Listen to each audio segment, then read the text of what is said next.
우리 세상 사람들과 조금 다를까요? 그렇게 생각하시나요?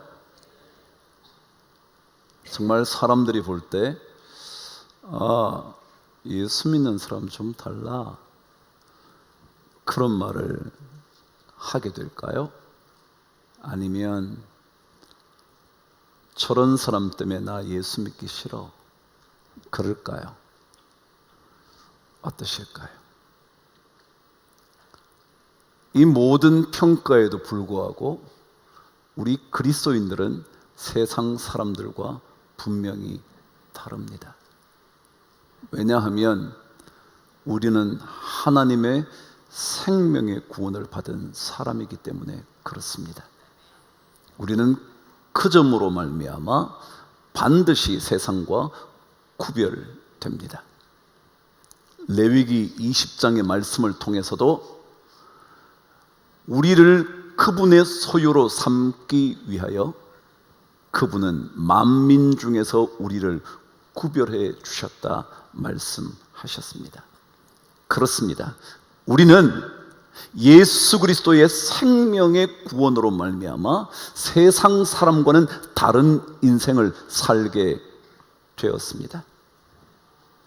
그렇다면 정말 세상과 구별된 삶의 모습은 어떤 것일까? 사도 바울은 로마서 1장부터 11장까지 끊임없이 구원의 이야기를, 메시지를 전해준 다음 구원받은 하나님의 백성의 다른 삶에 대하여 12장부터 시작을 한 겁니다. 오늘 본문 우리는 몇 주째 지금 묵상하고 있습니다. 한 핵심 주제밖에 없습니다. 악에게 지지 말고 선으로 악을 이기라. 이게 도대체 어떤 의미일까? 그리스도인들이 세상 사람들과 다르게 산다는 것은 무엇을 의미하는 걸까? 예를 들자면 악에게 지지 않고 선으로 악을 이긴다는 것은 누군가 우리를 박해할 때 우리가 그 사람들을 저주하는 인생으로 사는 것이 아니라 축복하는 인생이 되는 것. 이게 악에게 지지 않고 선으로 악을 이기는 그리스도인의 구별된 삶이라 말합니다. 이 이야기를 사도 바울은 14절부터 21절까지 끊임없이 반복합니다. 그 의미는 이런 것이라고. 과연 우리는 그리스도인으로서의 선한 능력을 어떻게 보여줘야 하는 걸까? 거기에 사도 바울은 굉장히 강조를 합니다. 우리는 선한 능력을 지키는 그리스도인입니다. 악에게 지지 않고 선으로 악을 정복하는 인생이 되려고 합니다. 그러려면 그리스도인은 도대체 어떻게 살아가야 하는 걸까? 오늘 첫 번째 17절 말씀을 통해서 지금까지 묵상한 내용 일단 또 접어두고 17절 말씀 저와 함께 읽겠습니다. 시작. 아무에게도 악을 악으로 갚지 말고 모든 사람 앞에서 선한 일을 도모하라. 이 얘기는 그리스도인들은 살아가야 할 삶의 방식이 따로 하나가 있다, 그런 얘기입니다. 말하자면 악을 만났을 때, 억울한 일을 당했을 때, 말도 안 되는 공격을 받을 때 그리스도인은 해야 할 일이 따로 있다, 그 얘기입니다. 뭐냐 하면 악한 일을 만날 때 어떻게 갚아주지? 저거 어떻게 내가 가만히 안 둬야지? 그 생각이 아니라 그 순간 우리는 선한 것을 도모해야 한다는 겁니다. 어떤 악과 마주쳤을 때 우리 그리스도인의 삶은 선한 것이 뭔가, 거기에 관심을 가져야 한다는 겁니다. 여기에 도모한다라는 단어는 두 가지 중요한 뜻이 있다 그럽니다.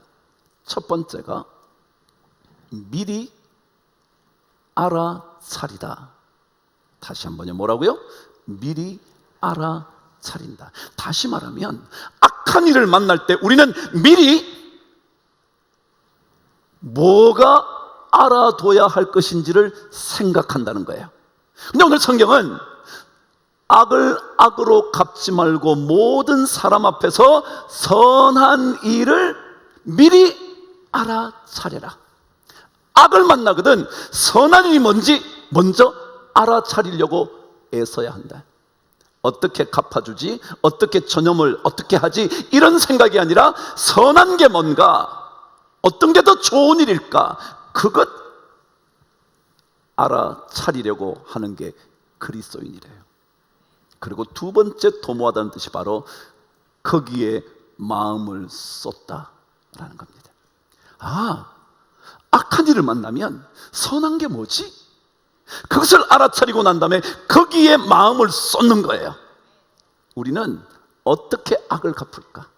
저놈 어떻게 해주면 나한테 굴복할까? 어떻게 하면 내가 저놈을 이길까? 생각하고 거기에 마음을 쏟는 것이 아니라 선한 것이 무엇인가? 거기에 마음을 쏟아 간다는 겁니다. 그래서 여러분, 선하다라는 단어의 원래 뜻은 고상하다 그런 뜻입니다. 예수 믿는 사람은요 조금 고상합니다. 이유는 그래도 그리스도인답게 살려고 하는 순간, 선을 도모하려고 하는 순간, 선을 미리 찾아 거기에 마음을 두는 순간 우리는 고상한 인생의 주인공이 되어 가는 겁니다. 여러분 정말 그렇게 할 수 있을까요? 여러분 사람들은요 옳은 사람 말을 들을 것 같아요? 좋은 사람 말을 들을 것 같아요? 어려우셔요?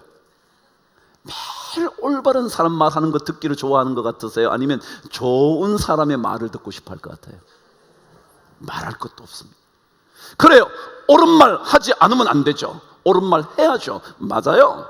그러나 옳은 말 하는 사람, 말 듣고 싶어 하는 사람은 없어요. 오히려 좋은 사람의 말을 듣고 싶어 하지. 부모가요 좋은 부모 되면 그 부모 말을 듣고 싶어 해요. 그런데 옳은 말만 하는 부모는 별로 듣고 싶지 않아요. 왜 성경이 우리에게 악을 악으로 갚지 말고 모든 사람 앞에서 선한 일을 미리 알아차려서 거기에 마음을 쏟으라 그러냐 하면요, 우리로 하여금 선한 사람, 고상한 사람이 되어 우리 마을을 통하여 하나님께 영광을 돌리게 하려고요. 그것이 첫 번째입니다. 두 번째, 선한 능력을 지키는 사람이 되려면 이런 삶을 살아야 한다. 사도 바울은 19절에서 가르쳐 줍니다. 저와 함께 읽겠습니다. 시작. 내 사랑하는 자들아, 너희가 친히 원수를 갚지 말고 하나님의 진노하심에 맡기라. 기록되었으되 원수 갚는 것이 내게 있으니 내가 갚으리라고 주께서 말씀하시니라. 무슨 얘기냐면요, 그리스도인들은 하나님이 되려고 하면 안 된다는 거예요. 하나님 되려고 하면 안 돼. 자 보세요, 악을 만났을 때, 내가 악으로 갚으려고 할 때 하나님이 뭐라 그러시냐면 그것은 내가 할 거야. 그렇죠? 내가 갚는다는 거예요. 주께서 갚으신다는 거예요. 만일 내가 갚으면 내가 누가 된다는 거예요?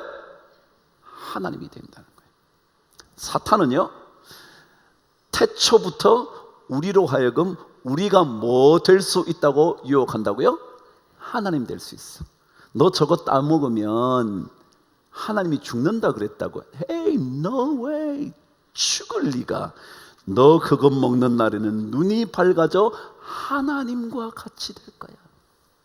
세상은요 계속해서 우리에게 유혹합니다. 너 하나님 될 수 있어. 네가 하나님이야. 네가 데우스거든. 네가 결정할 수 있어. 네가 판단할 수 있어. 네가 심판할 수 있어. 근데 심판주는 하나님이시라는 거예요. 오늘 성경 말하죠, 원수 갚는 것이 내게 있으니 내가 갚으리라고 주께서 말씀하시니라. 그리스도인들은 스스로 하나님 되려고 해서는 안 됩니다. 그냥 하나님께 맡기는 겁니다. 하나님이 갚아주셔요. 그리고 우리는 우리 길 가는 거예요. 여러분, 창세기에는 가인과 아벨의 이야기가 등장을 합니다. 다 아시잖아요. 제사를 드렸어요. 아벨의 제사는 연락하셨다요, 기쁘게 받으셨다요. 그러나 가인의 제사는 받지 않았어요. 그때 가인이 분노하기 시작을 합니다. 근데 그때 하나님께서 가인에게 들려주신 메시지가 하나 있었어요. 그게 뭐냐면, 내가 선을 행하였다면 어찌 낯을 들지 못하겠느냐. 다시 말하면 가인에게 무엇을 얘기하시면, 네가 선한 일을 했냐, 선하게 제사를 드렸냐, 착한 마음을 가지고 제사를 드렸냐, 만일 그랬다면 네가 낯을 못 들 이유가 없지 않냐. 선한 것 얘기했습니다. 그런데 가인은 분노하기 시작합니다. 여러분, 우리가요, 분노하면서 무언가를 갚으면 결과가 좋을 것 같아요, 안 좋을 것 같아요? 이거는 여러분이 대답한 게 아니고요, 성경에 있어요. 가인이 드디어 아벨을 죽입니다. 아벨을 죽이고 난 다음에 주님께서 가인에게 들려주셨던 얘기가 처음이 이렇습니다. 이렇게 기록되어 있습니다. 내가 땅에서 저주를 받으리라. 그게 가인에게 아벨의 죽음 이후에, 아벨을 죽인 이후에 가인이 듣게 된 첫 번째 메시지가 내가 땅에서 저주를 받을 것이라. 그 다음 말씀이 뭐냐면요, 내가 밭을 갈아도 효력이 없을 것이다. 그래서 밭을 열심히 갈았어요. 열심히 돈 벌었어요. 그런데 소출이 없는 거예요.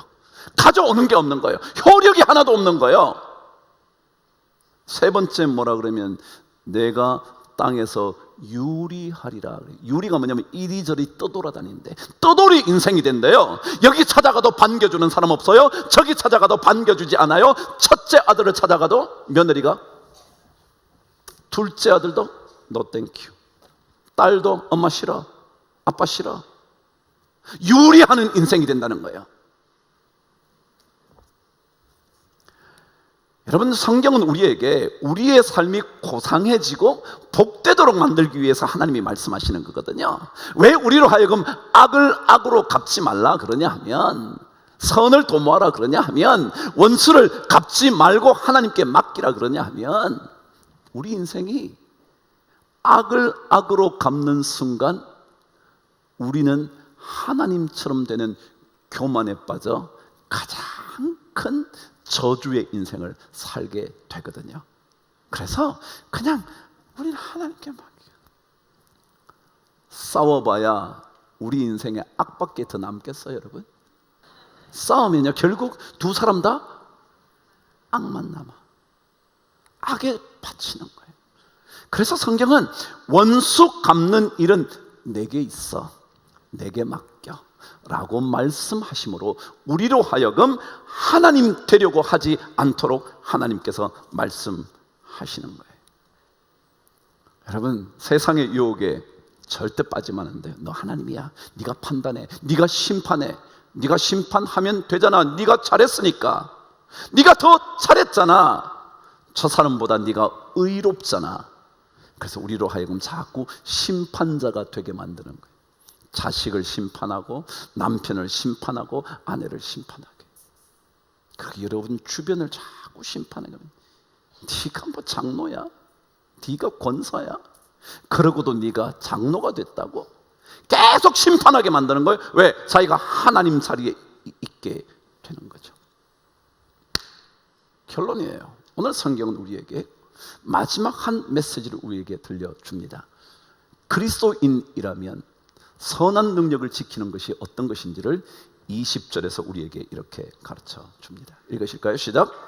내 원수가 줄이거든 먹이고 목마르거든 마시게 하라. 그리함으로 내가 숯불을 그 머리에 쌓아 놓으리라.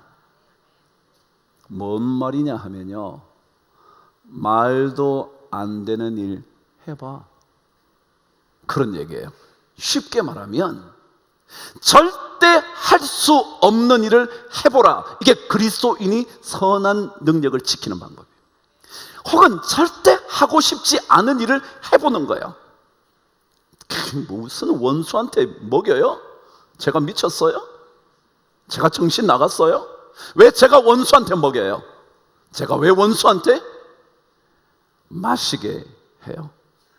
저는 절대 그런 거 못해요. 그런데 여러분, 성경은 할 수 없는 것 해봐, 이게 주님의 명령. 절대 하고 싶지 않은 거 해봐. 근데 여러분, 사실은요, 인생이란 다 그런 거예요. 하고 싶은 일 한 가지를 하기 위하여 우리는 하기 싫은 일 9가지를 해야 돼. 그래요. 뭔가 내가 원하는 거 하나 하려면요, 하기 싫은 거 내가 참아가면서 해야 이걸 할 수 있다고요. 마찬가지로 그리스도인들은 하고 싶지 않은 일, 할 수 없다고 생각되는 일, 결코 내 마음에 내키지 않는 일을 한번 해보는 것, 그게 그리스도인이에요. 그리스도인. 여러분, 웹드라마 혹시 보시나요?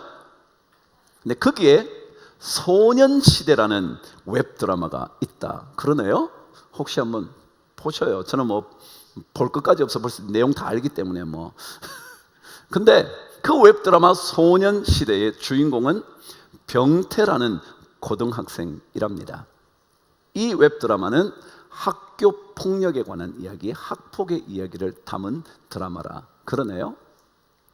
근데 이 병태가 어느 날 이사를 가면서 학교를 전학하게 되었답니다. 온양에 살고 있었던 병태가 부여로 이사를 가면서 고등학교 전학을 했다는 거죠. 그런데 그 학교에 갔는데 어떻게 소문이 잘못 나서 아산백호라는 사람으로 알려지게 됐답니다. 그 아산백호는 누구냐면 아산 지역에 뭐 이름도 백호잖아. 백호, 흰 호랑이 말이죠. 그러니까 뭐 아산백호로 이름 나서 막 유명한, 하여간 뭐 이게 뭐 짱이었다는 거예요. 그래가지고 막 학생들이 막 병태한테 전부 다 와가지고 막 뭐 갖다 바치고 막 먹을 거 갖다 주고 막 이래가지고 마침내 전교회장도 하고 막 그런다는 거예요. 근데 그 기쁨이 어느 날 사라지기 시작했답니다. 이유는 진짜 아산백호가 그 학교에 전학 와버리는 바람이에요. 끝장난 거예요. 그래가지고 막 아산백호로 이제까지 행세했던 병태가 진짜 아산백호한테 죽도록 얻어맞았다는 거예요. 그냥 병원에 이렇게 막 퉁퉁 부어가지고 누워있는데 그 병태의 소꿉친구인 여자 지영이가 찾아와서 이렇게 말을 했다는 겁니다. 닌 도대체 왜 그따구로 사는겨? 충청도잖냐? 그따구로 사는겨? 그랬대요. 근데 얘가, 병태가 울먹이면서 반문을 한대요. 할 수 있는 거는 다 해봤는데 그럼 뭘 더 어떻게 하라고? 상납도 하고 전교회장 자리도 다 양보했는데. 그땐 지영이가 병태를 바라보면서 이렇게 말했대요. 야, 이 병 뭐 어쩌고 저쩌고야, 할 수 없는 걸 해야지. 할 수 없는 걸 해야지. 할 수 있는 거 다 해봐도 안 된다는 거예요. 할 수 없는 걸 해야지. 그때부터 병태가 싸울 수 있는 눈과 싸움 기술과 체력을 연마하기 시작했다 라는 얘기를 들려주면서 그 글을 쓰신 분이 이렇게 적었더라고요. 할 수 있는 것 한다고 변하는 것은 아무것도 없다. 여러분, 살 뺀다 그러셨죠? 근데 늘 할 수 있는 거 하시면 살이 안 빠져. 할 수 없는 걸 하셔야지. 배고플 때 야참 그 늘 먹는 거요. 배고프니까 약하죠, 먹자. 늘 먹는 거 해가지고는 변할 수가 없대. 난 저녁 6시 이후에 안 먹어. 할 수 없는 것을 해야 된다는 거예요. 그러면서 그 글쓴이가 상황을 변화시키려면 할 수 없는 것을 해야 합니다. 할 수 없다고 생각하는 것부터 잘못입니다. 해보지 않았을 뿐인데 할 수 없다고 지레 짐작만 하는 것은 절대 상황을 바꿀 수 없습니다. 그럼 마지막 글이 이랬습니다. 인생은 할 수 없는 것을 할 수 있는 것으로 바꾸어 가는 과정이 아닐까요? 여러분, 저는 이 사람이 예수 믿는 것 같아요. 오늘 성경은요, 원수가 배고프다 한다면 줄이거든 먹여줘. 원수가 목마르다 그러면 마시게 해줘. 이게 도대체 말이 안 되는 거야. 할 수 없는 일이에요. 하고 싶지도 않아요. 그런데 성경은 그거 해봐, 그거 해봐. 그런데 이것은요, 여러분과 저의 힘으로 못한다 그랬잖아. 그래서 이 12장은 영적 예배자의 이야기부터 시작한 이유가 그런 거예요. 우리가 그리스도인의 삶을 산다는 것은 그래요, 말도 안 되는 일 해야 되는데 이것은 우리가 못하거든요. 선은 우리에게 속한 게 아니거든요. 하나님께서 주셔야 하거든요. 그러니까 하나님의 성령의 은혜를 우리는 기도하는 거예요. 그래서 엎드려 기도하다 보면 힘이 생겨. 한번 해보는 거예요. 기도하기 시작하면요, 그 사람은 안 변하는지 모르는데 내가 자꾸 변해가는 거예요. 내가 자꾸. 어제 새당 특밤 마쳤잖아요. 한 10시쯤 됐는데 한 성도님이 저에게 긴 문자를 보냈어요. 이번 집회는 저를 위한 집회 같습니다. 그러면서 최근 들어 왜 이렇게 감당할 수 없는 일들이 이렇게 밀려오는지, 그러면서 막 나열을 한 거예요. 그런데 이번 특밤에 자기 자신에게 하나님께 주신 은혜가 너무 큰데 그 은혜 가운데 생각난 게 뭐냐면, 내 삶에 내가 이제껏 수많은 은혜의 자리에 갔음에도 불구하고 일만 닥치면 감사치 못했던 내 삶을 들여다보면서 이제부터 나는 어떤 상황을 만나도 아름다운 말을 하고 살기로 했대. 아름다운 말. 여러분, 우리요, 예수 믿는 게 뭔가 좀 달라야 하는 것 아닐까요? 그냥 달라야 된다고 그래서 그런 게 아니라 말씀을 보니까 자꾸 우리 다르게 살아라 그러잖아요. 그때 여러분, 주님의 능력을 간구하면서 남들이 할 수 없다 말하는 것 한번 해보시죠. 악을 만날 때 선한 일에 마음을 쏟아보십시오. 선한 게 뭔지 한번 먼저 알아차려 보시죠. 그리고 악을 악으로 갚는 일이 절대 좋은 열매 못 맺는다고. 가인의 경우를 보면 그렇다고. 그래서 우리 모두 한 해 동안 우리 힘차게 전진하는데 선한 능력 절대로 놓치지 않는, 멈추지 않는, 포기하지 않는 우리 모든 성도들 되기를 주의 이름으로 축복합니다.